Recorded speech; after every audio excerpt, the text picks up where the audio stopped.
श्री स्वामी समर्थ. नमस्कार मंडळी, मी नंदिनी माझ्या यूट्यूब चॅनलवर तुमचं खूप मनापासून स्वागत करत आहे. तुमच्या मनातील सर्व चांगल्या इच्छा स्वामी महाराज पूर्ण करो ही स्वामींच्या चरणी प्रार्थना करते आणि आजच्या या नवीन व्हिडिओला सुरुवात करते. तर आज वार आहे शुक्रवार आणि या दिवशी आलेली आहे कामदा एकादशी. मराठी हिंदू नववर्षानुसार ही एकादशी वर्षातील पहिली एकादशी म्हणून ओळखली जाते. चैत्र महिन्यातील शुक्ल पक्षामध्ये ही एकादशी येते, म्हणून हिला कामदा एकादशी असं म्हटलं जातं. ह्या एकादशीचं व्रत केल्याने सर्व मनोकामना ह्या पूर्ण होतात. त्याचबरोबर 100 यज्ञ केल्याचं फळ हे आपल्याला प्राप्त होते. त्याचबरोबर वैवाहिक सुख प्राप्त होते आणि घरामध्ये सुख, शांती, समृद्धी, ऐश्वर्य निर्माण होते. तर ही एकादशी जी आहे तर ती फलप्राप्तीसाठी केली जाते. या दिवशी आपल्याला भगवान श्री हरी विष्णूंची पूजा अर्चा करायची आहे आणि भगवान श्री हरी विष्णू सोबतच माता लक्ष्मीची या दिवशी जर आपण पूजा केली तर आपल्याला दोघांचेही आशीर्वाद प्राप्त होतात आणि माता लक्ष्मी ही आपल्यावरती प्रसन्न होते. तर पहा, या एकादशीचं व्रत तर आपल्याला करायचंच आहे, त्याचबरोबर काही सेवा करायच्या आहेत आणि काही उपाय देखील या दिवशी करायचे आहेत. तर अतिशय महत्त्वाचा उपाय आजच्या व्हिडिओमध्ये मी तुम्हाला सांगणार. संध्याकाळी आपल्याला घरातून अशी ही एक वस्तू घराच्या बाहेर फेकायची आहे. ही वस्तू जर आपण घरातून बाहेर फेकली तर आपल्या घरातील इडापिडा, आयुष्यातील सर्व दुःख, अडचणी, नकारात्मकता, वाईट कर्म, दारिद्र्य सर्व नष्ट होऊन जाईल आणि त्याचबरोबर आपल्या घराची, मुलांची, पतीची खूप सारी प्रगती होईल.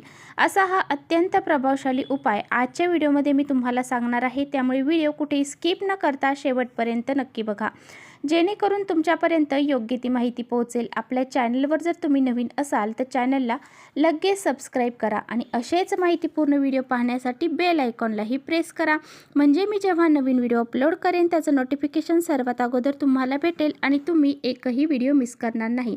आणि कमेंट्समध्ये श्री स्वामी समर्थ किंवा मग ओम नमो भगवते वासुदेवाय नमः हे लिहायला विसरू नका. तर पहा, हा उपाय आपल्याला कधी करायचा आहे तर हा उपाय आपल्याला संध्याकाळीच करता येणार आहे. सकाळी हा उपाय आपल्याला करता येणार नाही. संध्याकाळी 6 नंतर, 6च्या नंतर जी लक्ष्मी येण्याची वेळ आहे त्या वेळेमध्ये आपल्याला हा उपाय करायचा आहे. परंतु बऱ्याच जणांना लक्ष्मी येण्याच्या वेळेमध्ये उपाय करणं शक्य होत नाही. मग त्यांनी संध्याकाळी 6 नंतर रात्री 12 वाजेपर्यंत तुम्हाला जेव्हा वेळ भेटेल तेव्हा तुम्ही हा उपाय करू शकता. हा उपाय आपल्याला का करायचा आहे तर आपल्या जीवनातील, आपल्या आयुष्यातील सर्व अडीअडचणी दूर करण्यासाठी आपल्याला हा उपाय करायचा आहे. हा उपाय केल्याने आपल्या घराची प्रगती होईल, आपल्या मुलांची प्रगती होईल आणि आपल्या घरातील जो कर्ता पुरुष आहे म्हणजे आपले पती जे आहेत तर त्यांची सुद्धा प्रगती होईल. जर आपल्या घरामध्ये दोष असतील तर अनेक प्रकारच्या अडचणी ह्या निर्माण होत असतात. आपण एखादं काम करायला गेलो की त्या कामामध्ये आपल्याला अडथळे निर्माण होतात. अशा काही अडीअडचणीमुळेच आपल्या घराची प्रगती ही कुठेतरी थांबली जाते. तर पहा, ही एकादशी जी आहे तर ती कामदा एकादशी आहे. आपल्या इच्छा पूर्ण करणारी एकादशी आहे. त्यामुळे आपल्याला काही घरामध्ये आपल्या दोष असतील, वास्तुदोष असेल, पितृदोष असेल किंवा मग नजर दोष असेल तर ह्यासारखे दोष दूर करण्यासाठी ही एकादशी खूप महत्त्वाची मानली जाते. घरात जर पितृदोष असेल ना तर आपल्या घरामध्ये कोणतेही कामं आपले यशस्वी ठरत नाही. म्हणजेच काय, आपल्या घरामध्ये मोठी मुलं असतील त्यांचा विवाह जमत नाही, त्याचबरोबर मोठी मुलं असतील, लग्न झालेली असतील तर त्यांना संतान प्राप्ती होत नाही. अशा बऱ्याचशा अडीअडचणी आपल्या जीवनामध्ये निर्माण होतात. एक व्यक्ती आजारी पडली की दुसरी व्यक्ती लगेच आजारी पडते, म्हणजे घराला आजारपण लागलं जातं. त्याचबरोबर आपल्या घरामध्ये पैसा जो येतो तर तो आजारपणामध्येच निघून जातो किंवा मग इतर कोणत्या तरी मार्गाने बाहेर निघून जातो आणि खूप कष्ट मेहनत करतोय पण आपल्याकडे त्याचा योग्य मोबदला नाही, योग्य पैसा आपल्याला प्राप्त होत नाही.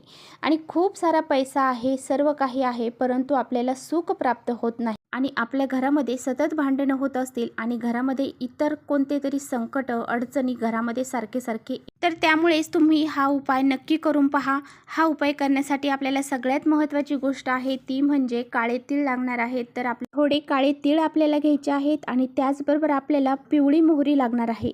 एकादशी तिथीला पिवळ्या मोहरीला सुद्धा अतिशय महत्त्व दिलं जातं, त्यामुळे आपल्याला पिवळी मोहरी ही लागणार आहे. पिवळी मोहरी ही नकारात्मकता दूर करण्यासाठी अतिशय महत्त्वाची आहे, त्यामुळे आपल्याला पिवळी मोहरी लागणार आहे. त्याचबरोबर 7 लाल मिरच्या ज्या असतात ना, देठ असणाऱ्या, त्या आपल्याला घ्यायच्या आहेत. आता बघा, लाल मिरच्या जर आपल्याकडे नसतील तर हिरव्या मिरच्या घेतल्या तरी सुद्धा चालेल, परंतु त्याला देठ असणारे घ्यायचे आहेत. सोबत आपल्याला थोडंसं खडे मीठ लागणार आहे आणि खडे मीठ जर तुमच्याकडे नसेल तर बारीक मीठ घ्या, परंतु ह्या उपायांसाठी खडे मीठ हे अगदी प्रभावशाली मानलं जातं, त्यामुळे तुम्ही घरामध्ये खडे मीठ आणूनच ठेवा. त्यानंतर तुम्हाला लागणार आहे 2 लवंगा आणि 2 वेलची. लवंग घेताना ह्या चांगल्या घ्यायच्या आहेत, त्याला पुढे फूल असणाऱ्या अशा घ्यायच्या आहेत आणि वेलची घेताना सुद्धा कुठे तुटलेली आहे अशी घ्यायची नाही. हिरव्या 2 वेलची आपल्याला अखंड घ्यायच्या आहेत. आता बघा, ह्या सर्व वस्तू आपल्याला एका प्लेटमध्ये घ्यायच्या आहेत किंवा मग तुम्हाला हातामध्ये घेता येत असतील तर हातामध्ये घ्यायच्या आहेत. आणि त्यानंतर आपल्या घरातील प्रत्येक व्यक्तींवरून, म्हणजे लहानातील लहान व्यक्ती असू द्या किंवा मोठ्यातील मोठी व्यक्ती असू द्या, प्रत्येकावरून अगदी स्वतःवरून देखील आपल्याला ह्या वस्तू डोक्यापासून तर खाली पायापर्यंत 7-7 वेळा उतरवून घ्यायच्या आहेत. पूर्व पश्चिम बसायचं आहे आणि ह्या वस्तू आपल्याला उतरवून घ्यायच्या आहेत. तर बघा, लहान मुलं असतील, लहान मुलांवरून तुम्ही ह्या वस्तू उतरवत असताना मुलांची इडापिडा टळू दे, मुलांना जे काही दुःख आहे, अडचणी आहे, संकट आहे, नजरदोष आहे, ते सर्व दूर होऊन जाऊ दे आणि मुलांची प्रगती होऊ दे असं आपल्याला म्हणायचं आहे. आणि एखादी व्यक्ती आपल्या घरामध्ये खूप चिडचिडेपणा करत आहे, खूप ते व्यक्ती हट्टीपणा करत आहे, तर त्या व्यक्तीवरून आपल्याला ह्या वस्तू उतरवायच्या आहेत. उतरवत असताना कुणाची नजर लागलेली असेल, इडापिडा लागलेली असेल, वाईट शक्ती लागलेली असेल, ती दूर होऊ दे, नष्ट होऊ दे असं आपल्याला म्हणायचं आहे. तर बघा, हे सर्व करत असताना हे असं आपल्याला वाक्य बोलायचे आहेत. त्याचबरोबर स्वामींचा जप देखील आपल्याला करायचा आहे. सर्वांवरून उतरवून झाल्यानंतर ह्या वस्तू आपल्याला हातामध्ये घ्यायच्या आहेत किंवा प्लेट असेल तर त्या प्लेटमध्ये घ्यायच्या आहेत आणि आपल्या घराच्या प्रत्येक भिंतीला, प्रत्येक रूममधील प्रत्येक भिंतीला आपल्याला त्या वस्तू टच करायच्या आहेत. आणि त्यानंतर सर्व ठिकाणाहून उतरवून घेतल्यानंतर तुम्हाला घराचा जो मुख्य दरवाजा आहे त्यावरून सुद्धा ह्या वस्तू 7 वेळा उतरवून घ्यायच्या आहेत. वरती चौकटीपासून तर खाली उंबरठ्याला टेकेल अशा पद्धतीने ह्या वस्तू आपल्याला 7 वेळा उतरवून घ्यायच्या आहेत. आणि ह्या वस्तू डायरेक्ट आपल्याला घराच्या बाहेर घेऊन जायच्या आहेत. घराच्या बाहेर घेऊन गेल्यानंतर एखादा डस्टबिन असेल तर त्या डस्टबिनमध्ये आपल्याला ह्या वस्तू फेकून द्यायच्या आहेत.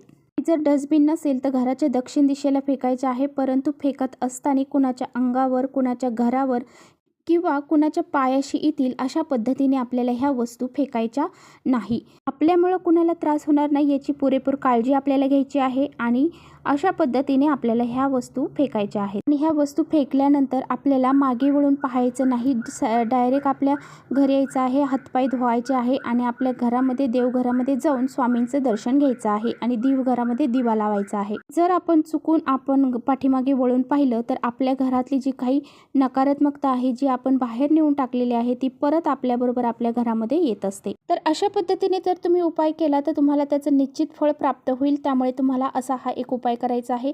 आणि जर तुम्हाला डस्टबिनमध्ये टाकणं शक्य नसेल किंवा मग तुमच्या घराच्या आसपास असं काही मोकळी जागा नसेल तर मग तुम्ही काय करू शकता, त्यामध्ये 4-5 कापराच्या वड्या घ्यायच्या आहेत आणि ह्या वस्तू तुम्हाला एखाद्या प्लेटमध्ये किंवा मग एखाद्या भांड्यामध्ये जाळून टाकायच्या आहेत. तर असा हा उपाय करायचा आहे आणि हा उपाय केल्याने आपल्या घरातील भांडणं कमी होतील. त्याचबरोबर आपल्या घरामध्ये काही नकारात्मकता असेल, इडापिडा असेल, काही दोष लागलेले असतील, ते सर्व दूर होऊन जातील. आपल्या घरामध्ये लक्ष्मी स्थिर राहायला सुरुवात करेल. तर अशा पद्धतीने हा उपाय करायचा आहे. तर चला, इथेच करते व्हिडिओचा एंड. व्हिडिओ तुम्हाला जर थोडा जरी आवडला असेल तर नक्की लाईक करा. चॅनलवर नवीन असाल तर चॅनलला सबस्क्राईब करा. परत भेटूया अशा छानशा व्हिडिओसोबत. तोपर्यंत श्री स्वामी समर्थ.